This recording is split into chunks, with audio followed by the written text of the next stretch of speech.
विश्वानि देव सवितुर्वृतानि परास्व यद्भद्रं तन्नयास्व। ओं भूर्भुवः स्वः तत्सवितुर्वरेण्यं भर्गो देवस्य धीमहि धियो यो नः प्रचोदयात्।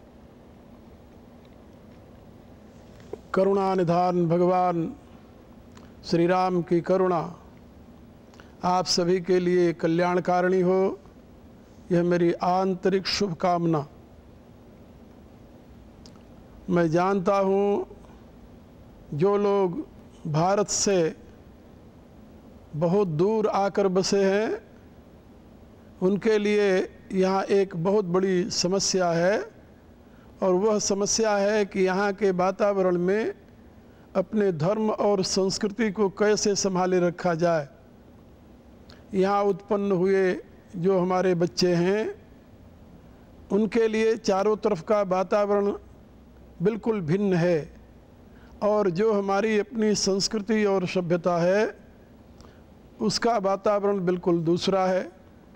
ऐसी स्थिति में यदि हम अपने अतीत की स्मृतियों को, जो हमारे वेद से लेकर के हनुमान चालीसा तक ऋषियों ने, महर्षियों ने, तत्ववेत्ता संतों ने हमें प्रदान किया है, उनकी वाणी को सुनते रहें, समझते रहें, पढ़ते रहें, समय समय पर उसकी व्याख्याओं को सुनते रहें विद्वानों द्वारा, और उन विचारों को अपने बच्चों तक पहुंचाने का प्रयत्न करते रहेंगे, तो मुझे विश्वास है कि इस देश में रहते हुए भी हम अपने संस्कृति और सभ्यता को अपने साथ रखते हुए सुख और शांति का जीवन जी सकेंगे।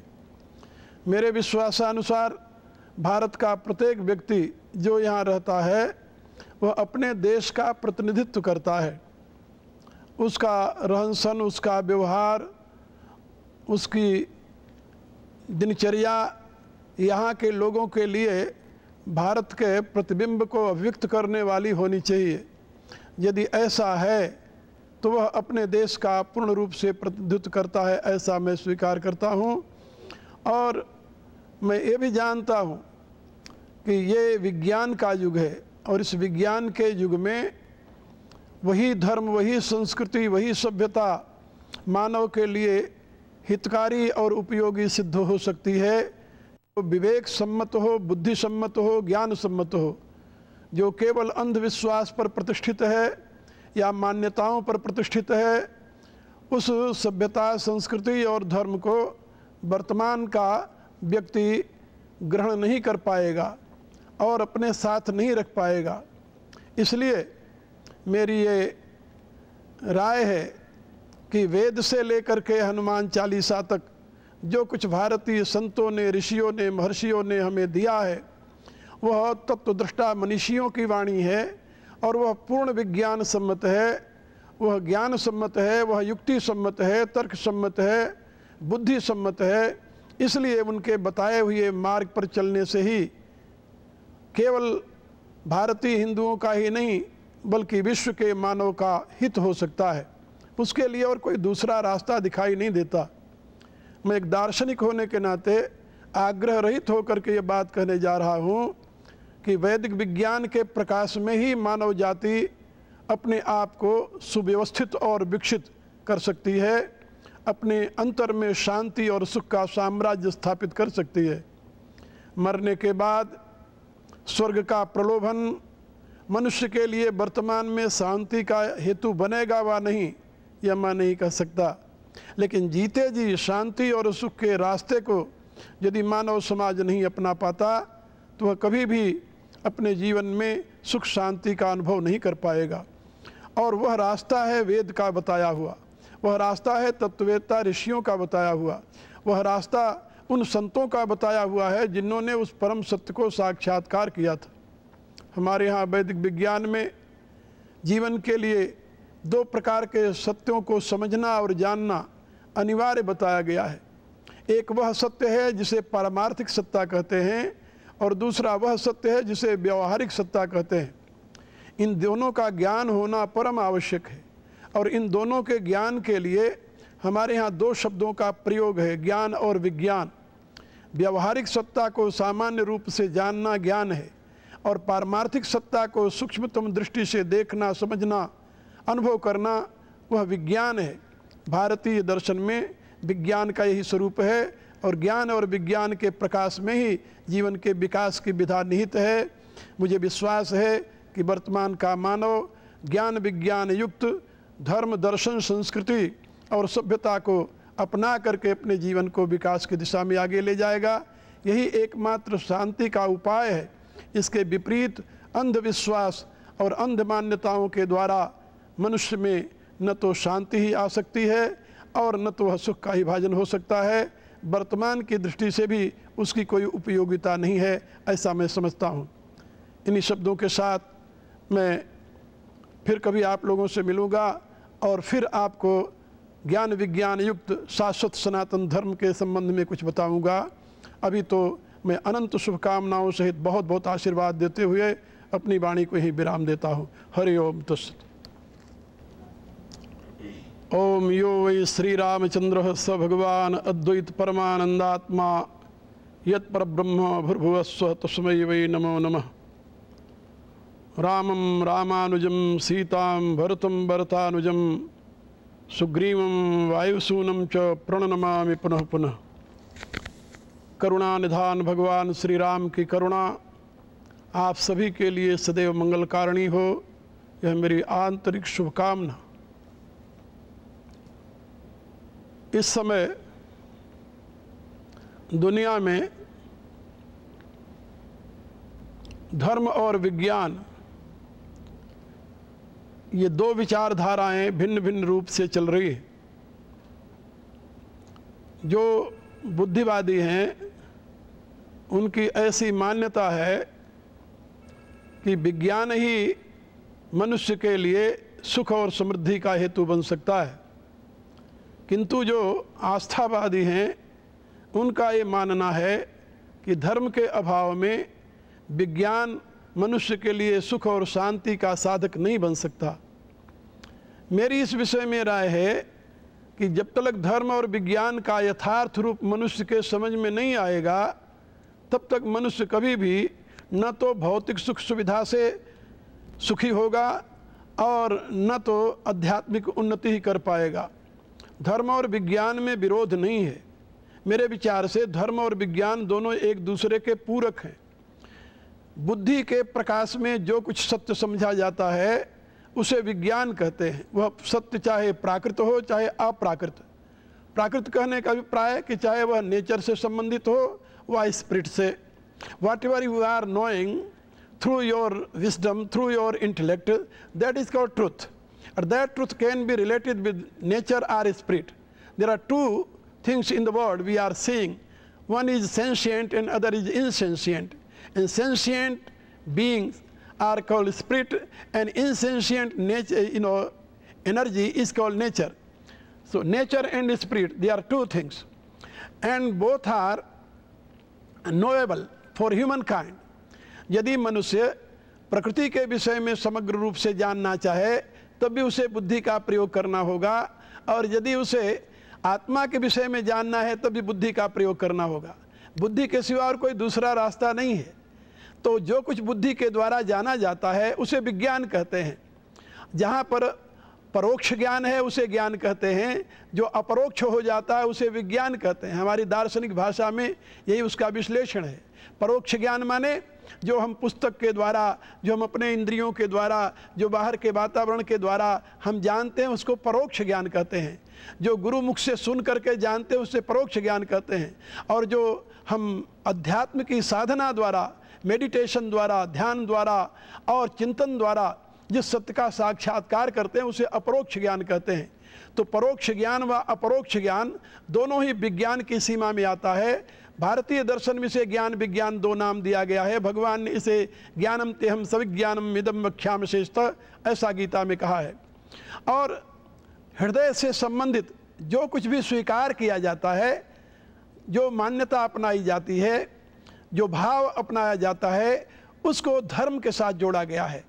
क्योंकि धर्म को लोग ऐसा समझते हैं कि वह मानने पर ही प्रतिष्ठित है और विज्ञान जो है वो जानने पर प्रतिष्ठित है। लेकिन मेरे विचार से वैदिक ऋषियों द्वारा प्रतिष्ठित जो धर्म है वो केवल मानने पर प्रतिष्ठित नहीं है, वह जान करके मानने पर प्रतिष्ठित है। इसलिए धर्म और विज्ञान में समन्वय जब तक नहीं होगा, यानी जान करके जब तक आप मानने की दिशा में आगे नहीं बढ़ेंगे, तब तक आपके जीवन में न तो भौतिक सुख सुविधा प्राप्त हो सकेगी पूर्ण रूप से, या जो प्राप्त हुई सुविधाएं हैं इसका सदुपयोग कर सकेंगे, और न तो आध्यात्मिक उन्नति ही कर सकेंगे। एक बात मेरी याद रखना, भौतिक सामग्रियों की उपलब्धि मात्र से आप सुखी नहीं हो सकते, और अंध मान्यताओं के द्वारा भी आपके हृदय में शांति नहीं आ सकती। इसलिए भौतिक पदार्थों की उपलब्धि आपके लिए सुविधाप्रद है, और आंतरिक विकास जो है वह आपके लिए आनंदप्रद होता है। और उन दोनों का समन्वय जब तक आपके जीवन में नहीं होगा, यानी हृदय और बुद्धि का समन्वय जब तक आपके जीवन में नहीं होगा, विज्ञान और धर्म का समन्वय जब तक आपके जीवन में नहीं होगा, तब तक आप कभी भी सुख और शांति के भाजन नहीं बन सकते। इसलिए गीता का ये संदेश है, ज्ञानम तेहम सविज्ञानम विदम वक्ष्याम्य शेषतः। भगवान कहते हैं, हे अर्जुन, अब मैं तुम्हें विज्ञान सहित ज्ञान का उपदेश देने जा रहा हूँ, और इस ज्ञान के प्रकाश में ही तुम्हारे जीवन में सुख और शांति और धर्म की प्रतिष्ठा संभव है, अन्यथा नहीं। इसलिए भारतीय धर्म, भारतीय संस्कृति, भारतीय सभ्यता, भारतीय जीवन प्रणाली, ये सभी कुछ उस विज्ञान पर प्रतिष्ठित है, और उसी के प्रकाश में धर्म की भी प्रतिष्ठा है, ऐसा सांख्य और योग और वेदांत का मत है। इसलिए मैं आप लोगों से निवेदन कर रहा था कि जीवन में धर्म और विज्ञान के समन्वय के लिए प्रयत्न कीजिए। इसके सिवा और आपके लिए सुख शांति का कोई दूसरा मार्ग नहीं है। यही सनातन धर्म की सीख है, और यही सनातन धर्म का यथार्थ स्वरूप भी है। हम जिस धर्म के प्रचार में निरत हैं, ब्रह्मर्षि मिशन के माध्यम से, वह ब्रह्मर्षियों द्वारा अनुभूत परम सत्य के आधार पर प्रतिष्ठित धर्म है। इसलिए मैं समझता हूँ कि विज्ञान के प्रकाश में धर्म की प्रतिष्ठा जो है, जो कि हमारे ब्रह्मवेत्ता मनुष्यों ने किया है, उसी का अवलंबन लेकर के मानव सुखी और समृद्ध हो सकता है। वह अपने लौकिक जीवन को सुखमय बना सकता है, पारलौकिक जीवन में भी सिद्धि प्राप्त कर सकता है। उसके सिवा और कोई दूसरा रास्ता नहीं है। वेद ने घोषणा की है, नान्य पंथा विद्यते अयनाय, और दूसरा कोई रास्ता नहीं है मनुष्य के सुख और शांति के लिए। इन्हीं शब्दों के साथ आप सबों के प्रति अनंत मंगल कामनाएं व्यक्त करते हुए मैं अपनी वाणी का विराम देता हूं, और फिर कभी मिलेंगे, फिर आपसे चर्चा करेंगे। हरि ओम तत्सत्। ओम विश्वान देव सवितर दुरिता निपरास्व यद भद्रम तन्यास्व। ओम भूर्भुवः स्वः तत्सवितुर्वरेण्यं भर्गो देवस्य धीमहि धियो यो नः प्रचोदयात्। मेरी प्रिय आत्माओं, करुणानिधान भगवान श्री राम की करुणा आप सभी के लिए सदैव कल्याण का सृजन करती रहे, यह मेरी आंतरिक कामना। आप लोग सभी यह जानते हैं कि भारतीय संस्कृति, सभ्यता, धर्म जो कुछ भी वर्तमान में उपलब्ध है, जिसके ऊपर हम भारतीयों को बड़ा ही गर्व है और हम अपने आप में गौरव अनुभव करते हैं, इन सभी के प्रदाता के रूप में एक महापुरुष का नाम हमारे इतिहास में महान आदर के साथ लिया जाता है। वह महापुरुष हैं कृष्ण द्वैपायन भगवान व्यास। और लगभग 5000 से भी अधिक वर्ष हो गए उनको इस भारत की पवित्र धरती पर अवतरित हुए, क्योंकि हम सनातन धर्मी भगवान श्रीमन नारायण का अंशावतार स्वीकार करते हैं। इसलिए मैंने ये अवतरित शब्द का प्रयोग किया है। और उनका अवतरण भारत के उत्तर प्रदेश में यमुना के एक टापू में हुआ था। टापू को द्वीप कहते हैं, इसलिए वे कृष्ण वर्ण के थे, श्याम वर्ण के थे, इसलिए उनका नाम पड़ा कृष्ण द्वैपायन। उनकी पावन जन्म तिथि है आषाढ़ शुक्ल पूर्णिमा, और वह पूर्णिमा आप लोग प्रतिवर्ष मनाते हैं व्यास पूर्णिमा के नाम से व गुरु पूर्णिमा के नाम से, क्योंकि जो कुछ भी ज्ञान है वर्तमान में, उस ज्ञान को हमारे यहाँ ऐसा माना गया है कि व्यासो उच्छिष्टम सर्वम, जो कुछ ज्ञान है वो व्यास का जूठन है, भगवान व्यासदेव का जूठन है। कहने का अभिप्राय कि कोई भी ऐसा ज्ञान नहीं है जो कि उनके द्वारा प्रतिपादित न हो व उनके द्वारा उसकी व्याख्या न की गई हो।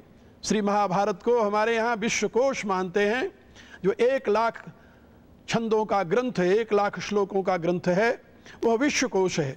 और उन्होंने स्वयं प्रतिज्ञा करते हुए कहा है कि जो इस महाभारत में नहीं है वह दुनिया में कहीं नहीं मिलेगा, और जो दुनिया में कहीं भी ज्ञान है वह इस महाभारत में आपको प्राप्त हो जाएगा। महाभारत के रचयिता, अष्टादश पुराण के रचयिता और संपूर्ण वेदों को व्यवस्थित करके 4 भागों में विभाजन करने वाले, इतना ही नहीं ब्रह्मसूत्र ऐसे महान ग्रंथ के दर्शन शास्त्र के रचयिता, समस्त वेद वाक्यों का समन्वय करते हुए और एक नई दिशा प्रदान करने वाले भगवान व्यास देव का जन्म इस व्यास पूर्णिमा जिसे कहते हैं आषाढ़ शुक्ल पूर्णिमा के दिन हुआ था। और उन्होंने अपने अनुसंधान से, अपने तत्वज्ञान से, अपनी लेखनी के द्वारा जो कुछ दिया है वह यथार्थ अमृतमय है और नित्य है, शाश्वत है, सनातन है। और उन्होंने बार बार उस सनातन तत्व की घोषणा की है और हर एक सिद्धांत को प्रतिष्ठित करते हुए उन्होंने ये बताया, एतत् धर्म सनातनम, यह जो मैं कह रहा हूँ यह सनातन धर्म है। क्योंकि व्यासदेव की दृष्टि में धर्म जो है वह मान्यता से प्रतिष्ठित नहीं है, वह विश्वास पर प्रतिष्ठित नहीं है। व्यास भगवान की दृष्टि में धर्म विशुद्ध बुद्धि का प्रकाश है। उनका ऐसा कथन है कि धर्म, ज्ञान, वैराग्य और ऐश्वर्य ये विशुद्ध बुद्धि के प्रकाश में मनुष्य को प्राप्त होते हैं। यानी धर्म माना नहीं जाता, धर्म जाना जाता है। धर्म कहा नहीं जाता, धर्म जिया जाता है। धर्म केवल परलोक का साधन नहीं है, धर्म लोक परलोक दोनों का सहायक साधन है। इसलिए भगवान व्यासदेव की यह पावन जन्मतिथि हम भारतवासी गुरु पूर्णिमा के नाम से मनाते हैं, क्योंकि वर्तमान के भी जो गुरु हैं उनमें जो ज्ञान है वह भी भगवान व्यासदेव का ही दिया हुआ है। इसलिए हम गुरु को व्यास स्वरूप मानते हैं और ऐसा समझते हैं कि व्यास भगवान के दिव्य संदेश को ही विश्व में प्रकाशित करने के लिए ये मेरे गुरुदेव का आविर्भाव हुआ है। इसलिए व्यास के रूप में ही हम अपने गुरु की भी पूजा करते हैं। इसलिए इस पूर्णिमा का नाम गुरु पूर्णिमा भी है। तो गुरु पूर्णिमा व व्यास पूर्णिमा भारत के एक महान प्रकाश स्तंभ ब्रह्म ऋषि के जन्मदिन से संबंधित है और उनके जन्मदिन को मना करके, उनके जन्मदिन पर उनके बताए हुए रास्ते पर चल करके हम लोक और परलोक दोनों को संभाल सकते हैं। यदि यथार्थ में हमें विश्व में मानवता की प्रतिष्ठा करनी है, विश्व में बंधुत्व की प्रतिष्ठा करनी है, विश्व में यथार्थ रूप से धर्म की प्रतिष्ठा करनी है, विश्व में तत्व विज्ञान का प्रयोजन सिद्ध करना है, तो भगवान व्यास के बताए हुए मार्ग का अवलंबन लेकर के ही संभव हो सकता है। इसके सिवा और कोई दूसरा रास्ता नहीं है। तो भगवान व्यास का जन्मदिवस ही गुरु पूर्णिमा व व्यास पूर्णिमा के रूप में मनाया जाता है। और मैं आप लोगों से ये प्रार्थना करूँगा कि आज के दिन व गुरु पूर्णिमा के दिन आप उस महापुरुष का स्मरण कीजिए और उनके बताए हुए रास्ते पर चलने का व्रत लीजिए। उनका बताया हुआ रास्ता क्या है जानते हो? बहुत सूक्ष्म शब्दों में उन्होंने सारे ग्रंथों के विस्तार को सार रूप में हमारे सामने प्रस्तुत किया। उनका कहना है, श्रूयताम धर्म सर्वस्वम श्रुत्वा चैवावधार्यताम आत्मनः प्रतिकूलानि परेशान न समाचरित। बड़े ही सूक्ष्म शब्दों में उन्होंने संपूर्ण धर्मों का सार बता दिया। वो कहते हैं कि मेरे इन वाक्यों को सुनो, धर्म का जो सर्वस्व है इसको सुनो और सुन करके अपने हृदय में धारण करो। धर्म का सर्वस्व क्या है? तो उनका कथन है, आत्मनः प्रतिकूलानि परेशान न समाचरित। जो आपके लिए प्रतिकूल है, जो आपको अप्रिय है, जो आपको इष्ट नहीं है, उस प्रकार का व्यवहार कभी भी दूसरे के साथ न कीजिए। दूसरे के साथ आप वैसा ही व्यवहार करें जैसा कि आप अपने लिए दूसरों से चाहते हैं। तो जब आप जैसा चाहते हैं दूसरे से वैसे दूसरे के लिए व्यवहार करेंगे तो मेरे विचार से इस मानव समाज में सुख और शांति का साम्राज्य आ जाएगा। यदि आप ऐसा व्यवहार करेंगे तो इस मानव समाज में कहीं कन्फ्लिक्ट नहीं होगा, इस मानव समाज में कभी संघर्ष नहीं होगा, इस मानव समाज में कहीं भी अशांति नहीं होगी, लूटमार नहीं होगी। यानी जो कुछ राक्षसी प्रवृत्तियां हैं वो सारी की सारी समाप्त हो जाएंगी। और इस सिद्धांत को अपनाने के लिए आपको किसी बहुत बड़े ग्रंथ को पढ़ने की ज़रूरत नहीं है। ये रास्ता आपको आपकी आत्मा भी दिखा सकती है कि जो आपके लिए प्रतिकूल है वैसा आचरण दूसरे के साथ न करें। यही भगवान व्यासदेव का विश्व बंधुत्व के लिए दिव्य संदेश है, आत्मना प्रतिकूलानि परेशान न समाचरित। तो आज उस भगवान व्यास के पावन दिन के पावन जन्म दिवस के उपलक्ष्य में मैं बार बार उन महापुरुष के चरणों में नतमस्तक होकर प्रणाम करता हूँ। और इस पावन वेला में आप लोगों को भी मैं बहुत बहुत बधाई और अनंत आशीर्वाद देता हूँ। करुणा निधान भगवान से प्रार्थना करता हूँ कि वह आप में ऐसी शक्ति दे जिससे आप भगवान व्यास के बताए हुए इस मार्ग पर चल करके स्वयं सुख शांति के भाजन बने और इस मानव समाज में भी सुख शांति की प्रतिष्ठा कर सकें। इन्हीं शब्दों के साथ मैं अपनी वाणी को विराम देता हूँ। हरि ओम तत्सत।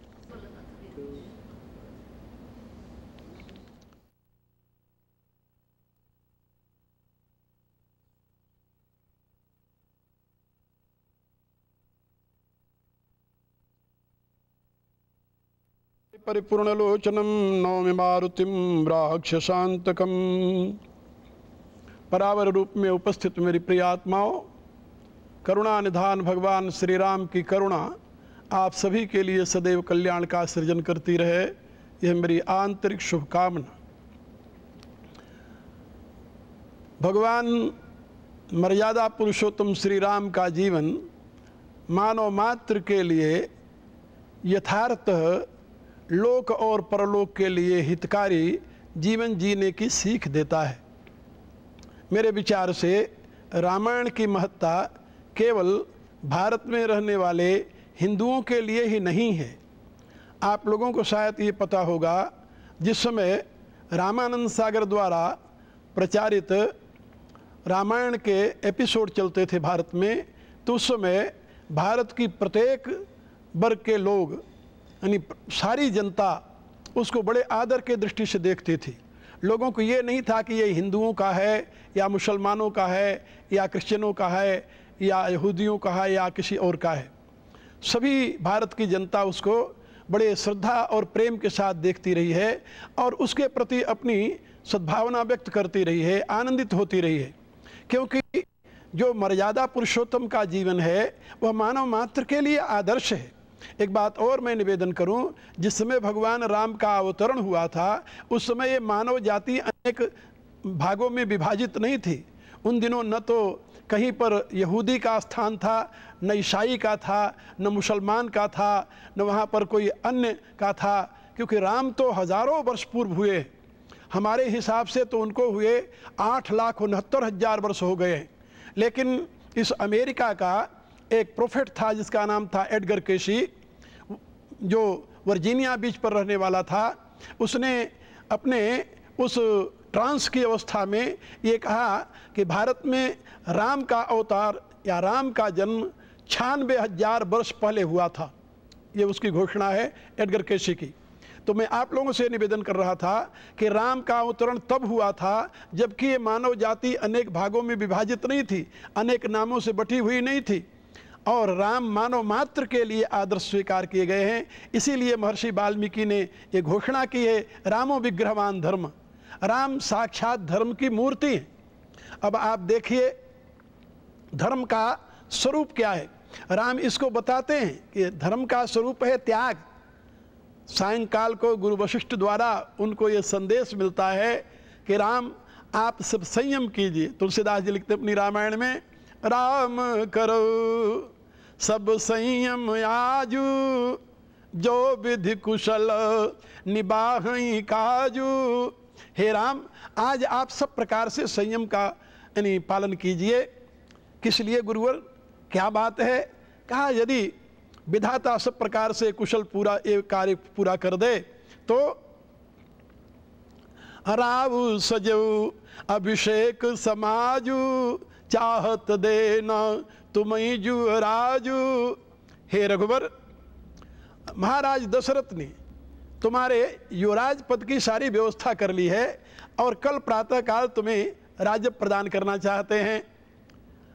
गुरु के मुख से ये बात सुन करके भगवान प्रसन्न नहीं हुए, खुश नहीं हुए, बल्कि उनके हृदय में एक व्यथा हो गई कि मैं तो चारों भाई एक साथ पैदा हुआ, चारों भाई साथ साथ बढ़े, चारों भाई खेले खाए, चारों का हर एक संस्कार साथ साथ हुआ, यहाँ तक कि करण वेद उपवीत विवाह संग संग सब भयो उचाहा, लेकिन राज्य अकेला मेरे को मिल रहा है, यह अनुचित बात है। भगवान राम ने वो राज्य स्वीकार नहीं किया हृदय से, और देवताओं की प्रेरणा से सरस्वती के द्वारा कैकेयी की मति फेर दी गई और प्रातःकाल भगवान राम को राज सिंहासन नहीं बल्कि उनको वनवास मिल गया। और तुलसीदास जी लिखते हैं कि वनवास का समाचार सुन करके भगवान राम इतने प्रसन्न हुए, मन प्रसन्न चित्त चौगुन चाऊ, मिटा सोच जनि राखई राऊ। राम को अत्यंत प्रसन्नता हुई कि चलो बहुत अच्छा हुआ कि मैं इस बंधन से मुक्त हुआ। मेरे कहने का अभिप्राय कि राम के जीवन में धर्म का स्वरूप त्याग में है, और राम के अनन्य चरणानुरागी उनके छोटे भाई भरत जब आते हैं अयोध्या में, तो उन्होंने भी राज को स्वीकार नहीं किया, उन्होंने भी राज का त्याग किया। कुछ लोग ये पूछते हैं कि राम माता पिता की आज्ञा मान करके वन को गए, भरत ने माता पिता की आज्ञा नहीं मानी, लेकिन आप दोनों को महात्मा व धर्मात्मा कैसे कहते हैं? याद रखो, भगवान राम के द्वारा प्रतिष्ठित धर्म के मार्ग में त्याग की प्रतिष्ठा है। जो त्याग करता है वही धर्मात्मा है, जो दूसरों के लिए अपने सुख का त्याग करता है वही धर्मात्मा है, और जो अपने सुख के लिए दूसरे का अपहरण करता है वही पापी है। पापी और धर्मात्मा के यही लक्षण हैं। भगवान राम ने इस सिद्धांत को प्रतिष्ठित किया कि जो दूसरे के सुख के लिए अपने सुख का त्याग करता है वह धर्मात्मा है, और जो अपने सुख के लिए दूसरे के सुख का अपहरण करता है वही पापात्मा है। मनुष्य को धर्मात्मा का अनुसंधान करना चाहिए, धर्मात्मा पन का ही अवलंबन लेना चाहिए, पापात्मा का नहीं। इसलिए भगवान राम के इस पावन चरित्र द्वारा आपको ये सीख मिलती है कि आप अपने सुख के लिए नहीं बल्कि दूसरों के सुख के लिए, अपने अधिकार का भी हो सके तो अपने सुख का भी हो सके तो त्याग कीजिए, समर्पण कीजिए। इसी में सुख और शांति की समृद्धि निहित है। इन्हीं शब्दों के साथ मैं अपनी वाणी को विराम देता हूँ। फिर कभी मिलेंगे, फिर चर्चा करेंगे। हरि ओम तत्सत्। ओम विश्वान देव सवितुर दुरितानि परास्व यद्भद्रम तन्न आस्व। ओम भर्भुवः स्वः तत्सवितुर्वरेण्यं भर्गो देवस्य धीमहि धियो यो नः प्रचोदयात्। मेरी प्रिय आत्माओं, करुणा निधान भगवान की करुणा आप सभी के लिए कल्याणकारिणी हो, यह मेरी आंतरिक शुभकामना। मैं इस देश में लगभग 18 वर्षों से प्रतिवर्ष आता हूँ, और यहाँ पर ब्रह्मर्षि मिशन का जो मुख्य केंद्र है वाटरलू किचनर सिटी में, वहाँ रहता हूँ। और इस देश में विभिन्न शहरों में भी मैं भ्रमण करता हूँ और अपने इस सनातन धर्म के दिव्य संदेश को जनता तक पहुँचाता हूँ।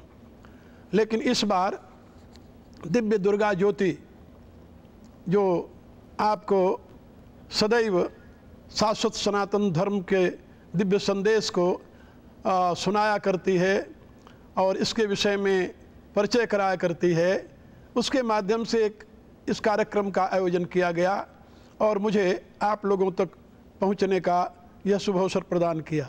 इसलिए मैं इस आयोजक को बहुत बहुत आशीर्वाद देता हूं और मेरी अनंत शुभकामनाएं इस दिव्य दुर्गा ज्योति के संयोजक के साथ हैं।